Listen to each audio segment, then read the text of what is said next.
जय हिंद दोस्तों। अभी हम लोग सन जेवियर्स स्कूल धोबहा बाज़ार आए हुए हैं और इनके डायरेक्टर श्री सनू सर, आपका हमारे चैनल में स्वागत है। Thank you so much. जैसा कि देखा जाता है, यानी कि आपका जो विद्यालय है यानी सन जेवियर्स है, इस क्षेत्र में काफ़ी लोकप्रिय है। दूर दूर के गांवों से भी बच्चे आपके विद्यालय में आते हैं। आखिर इस विद्यालय की लोकप्रियता का कारण क्या है? देखिए, विद्यालय का अर्थ ही होता है विद्या का घर, और हम लोगों का शुरू से ही ये फोकस रहा है कि जो भी बच्चे हमसे जुड़ें वो अपना भविष्य का कुछ अरमान लेके जुड़ रहे हैं, तो उनके भविष्य के साथ हम लोग ईमानदार रहते हैं और हम अपनी पूरी टीम के साथ एक एक बच्चे पर पर्टिकुलर मेहनत करते हैं। ये आप शिक्षा के क्षेत्र के साथ है और सामाजिक कार्य में भी काफ़ी योगदान देते हैं। देखिए, मेरा मानना है कि man is a social animal, तो हम लोग समाज में ही रहने वाले प्राणी हैं। तो हम समाज से अलग कैसे रह सकते हैं? जब समाज हमें एक अच्छा कोऑपरेशन दे रहा है तो हम भी अपना फ़र्ज समझते हैं कि एजुकेशन के साथ साथ समाज में भी कुछ कार्य किए जाएं।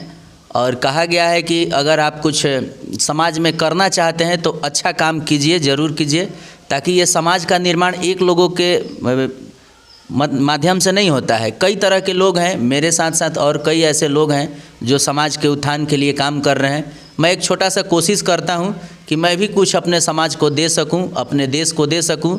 इस बात पर, आपकी इस बात पर दिनकर जी की एक हमें पंक्तियां याद आ रही हैं।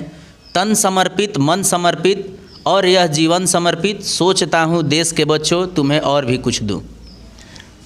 देखिए, काफ़ी गहरी बात इन्होंने कही कि सोचता हूँ देश के बच्चों मैं तुम्हें कुछ और भी दूं। तो दर्शकों, मैं आपकी जानकारी के लिए बता दूं कि सनोज सर ऐसे शख्स हैं जो अनाथ हो जाते हैं बच्चे, या जिनके पास पैसे की कमी रहती है, उन बच्चों का मुफ्त एजुकेशन इनके विद्यालय में, और साथ ही साथ जो भी पढ़ाई का खर्च होता है, कॉपी किताब वगैरह सारा कुछ फ्री में दिया जाता है। तो सर इसके बारे में और बताएंगे।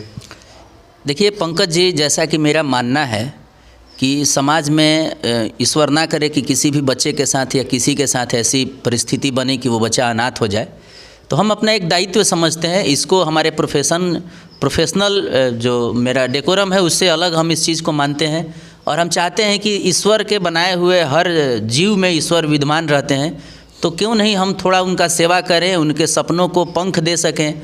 और अपना दायित्व समझते हुए हम ऐसे बच्चों को अपने साथ जोड़ते हैं, उन्हें पढ़ाते हैं और उनको +2 तक पढ़ा के और समाज को वापस सुपुर्द करें, ताकि वो भी एक जिम्मेवार नागरिक बने और उनके भी जो मन में हौसले हैं, सपने हैं, उनको वो पूरा कर सके। को हम अपने स्कूल में फ्री एजुकेशन देते हैं और आगे भी देते रहेंगे। बहुत ही ये नेक कदम है इनका।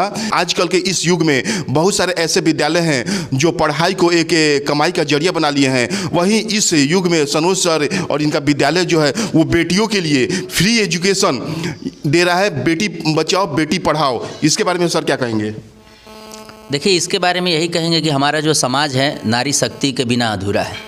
जब हम कहीं जाते हैं अपने घर की माँ, बहन, बेटी, बीवी को लेके डॉक्टर के पास, तो वहाँ हम सोचते हैं कि हमारे डॉक्टर जो मिले वो लेडीज़ डॉक्टर ही हों। तो अगर हम अपनी बेटी को, हम अपनी बहन को नहीं पढ़ाएंगे तो कहाँ से डॉक्टर आएंगे? कहाँ से हम कल्पना चावला देखेंगे? कहाँ से हम सुनीता विलियम्स जी जैसे शख्सियत को देखेंगे? हम कहाँ प्रतिभा पाटिल को देख पाते? हम कहाँ इंदिरा गांधी जी को पाते? हम कहाँ ये द्रौपदी मुर्मू जी जो अभी हमारे देश के सर्वोच्च नागरिक हैं, प्रथम महिला हैं, प्रथम नागरिक हैं, उनको हम कहाँ से देख पाते? तो हमारा ऐसा मानना है कि बेटियों को पढ़ाने के लिए चंद कदम हम लोग चलते हैं और चंद कदम पेरेंट्स चले तो एक बेटी को हम लोग पढ़ा दें। पूरा एड्रेस आपको स्क्रीन के नीचे शो हो रहा है। आप ऑफिस में कांटेक्ट कर सकते हैं या यहाँ आकर विजिट भी कर सकते हैं, देख सकते हैं। पढ़ाई के साथ साथ यानी शिक्षा के साथ साथ समाज सेवा में भी काफ़ी आगे रहते हैं। सर, जैसा कि देखा जाता है, यानी कि जो भी लोग से मैं मिलता हूँ वो कहते हैं कि आपके विद्यालय के जो भी छात्र हैं वो काफ़ी अनुशासित होते हैं। ये कैसे मैनेज हो पाता है?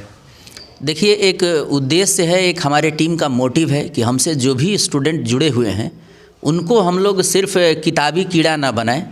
आज का जो माहौल है थोड़ा प्रदूषित होते जा रहा है, उसमें हम लोग एक अपना चेतना बच्चों में भरते हैं कि नहीं, अगर आप पढ़ते हैं तो आपके व्यवहार में वो चीज़ें दिखनी चाहिए। आपके जो हमारे जो ऐतिहासिक संस्कार हैं, महान जो संस्कार हमारे माता पिता के द्वारा, हमारे गुरुओं के द्वारा जो प्रवाहित किया जाता है, जो दिया जाता है, उस संस्कार से बच्चों को हम लोग हमेशा रूबरू कराते रहते हैं। हम लोगों ने अपने स्कूल में एक माता पिता पूजन दिवस का कार्यक्रम रखते हैं हर साल, जिसमें बच्चे के सभी माता पिता को आमंत्रित किया जाता है और वो लोग खुशी खुशी आते भी हैं। और इसलिए जैसे हमारे बच्चे, हमारे लिए भी, आप देखेंगे, आपके लिए भी, हमारे लिए भी, सबके लिए हमारे पहले भगवान माता पिता और गुरु होते हैं। तो इस परंपरा को हम लोग बच्चों में इनबिल्ट करते हैं और डालते हैं, उनसे पूजा करवाते हैं, बताते हैं कि आप यहाँ जो कुछ भी हैं या हम यहाँ जो कुछ भी हैं, उसमें सबसे बड़ा और सबसे महत्वपूर्ण जो योगदान है वो माता पिता का ही है और गुरु का ही है। तो ये जो संस्कार की बात है ये हर लोग में रहनी चाहिए, हमारे सिर्फ विद्यार्थियों में नहीं। और हम लोग इसके लिए कुछ स्पेशली काम करते हैं, इसलिए वो बच्चों में हमारे दिखता है। इनके प्रेयर में हनुमान चालीसा और भी उस तरह के भजन होते हैं, इनके बारे में सर क्या कहेंगे? देखिए, इसके बारे में यही कहेंगे कि बहुत सारे ऐसे बच्चे हैं जो आजकल के भाग दौड़ चकाचौंध और मोबाइल के युग में, जो मोबाइल का जो एडिक्ट हो गए हैं बच्चे, वो अपने धार्मिक चीज़ों को भूलते जा रहे हैं और ऐसा लग रहा है कि उनसे उनकी दूरी बढ़ते जा रही है। तो हम लोगों ने एक छोटा सा प्रयास किया है ताकि बच्चे अपने कल्चर से, अपने हेरिटेज से जुड़े रहें। जैसा कि आपका स्लोगन होता है quality education great Indian culture, इसके बारे में क्या कहेंगे?